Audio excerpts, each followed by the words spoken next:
మళ్లీ తెరపైకి వచ్చిన ఆగ్రా స్వీట్స్ పంచాయతీ. మా దుకాణంలోకి మేము వెళ్తే మా పైనే కేసుల, ఇదెక్కడి న్యాయం? కబ్జాదారుడికే పోలీసులు వత్తాసు పలుకుతూ మాకు తీరని అన్యాయం చేస్తున్నారు అని ముఖ్యమంత్రి రేవంత్ రెడ్డి స్పందించి న్యాయం చేయాలని ఆగ్రా స్వీట్స్ యజమాని కుమార్తె అనామిక ఘోష్ కోరారు. ఎల్లారెడ్డి కూడా ఆగ్రా స్వీట్స్ బయట ఆమె మీడియాతో మాట్లాడుతూ ఇంత అన్యాయం ఎక్కడా చూడలేదని ఆవేదన వ్యక్తం చేశారు. ఆగ్రా స్వీట్స్ షాప్ లైసెన్స్ తమ పేరుతో ఉందని, ఇంట్లోని డాక్యుమెంట్లు, డబ్బు, బంగారం, 2 కోట్ల విలువైన డాక్యుమెంట్లు దినేష్ కచ్వా తీసుకెళ్లాడని, షాప్ ను ఆధీనంలో తీసుకుని తమపైనే కేసులు పెడుతున్నాడని, మధురానగర్, బోరబండ, సనత్ నగర్ పోలీస్ స్టేషన్ లో కేసులు కూడా నమోదయ్యాయి. అతనిపై దాడి చేసినందుకు పోలీసులు తమను పట్టించుకోవడం లేదని ఆమె వాపోయారు. దినేష్ కచ్వాపై చట్టపరమైన చర్యలు తీసుకోవాలని హైదరాబాద్ కమిషనర్ ఆఫ్ పోలీస్ మరియు ముఖ్యమంత్రి రేవంత్ రెడ్డి చొరవ తీసుకోవాలని కోరారు.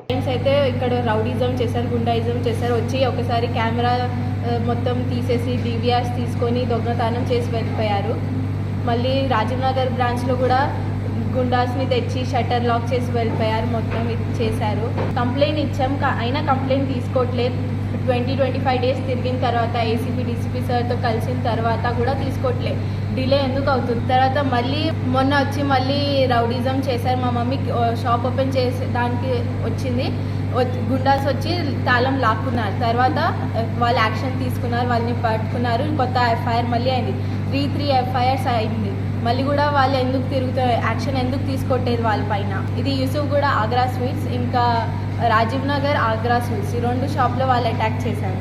బోరబండ, సనత్ నగర్, మధురానగర్ పోలీస్ స్టేషన్లో 3 ఎఫ్ఐఆర్స్ అయింది వాళ్ళ పైన. అయినా వాళ్ళు మంచిగా తిరుగుతున్నారు, వాళ్ళ పైన ఏం యాక్షన్ తీసుకోవట్లేదు. మాకు ఊరికి వెళ్ళిపోమంటున్నారు. ఈ మొత్తం బిజినెస్ వాళ్ళది. మా నాన్న చనిపోయిన తర్వాత వాళ్ళు ఇది మొత్తం చీటింగ్ చేశారు. మేము ఊర్లో ఉండేటప్పుడు మా ఇంట్లో వచ్చి దొంగతనం చేశారు. మొత్తం ప్రూఫ్స్ మొత్తం తీసుకెళ్ళిపోయారు. వాళ్ళతో హాని ఉంది. ప్లీజ్ మాకు ప్రొటెక్షన్ ఇవ్వండి, మాకు సేఫ్టీ కోసం ఏమైనా చేయండి please. CM sir Revanth Reddy సార్తో మాకు రిక్వెస్ట్ ఉంది, ప్లీజ్ దీంట్లో చూడండి, యాక్షన్ తీసుకోండి ప్లీజ్.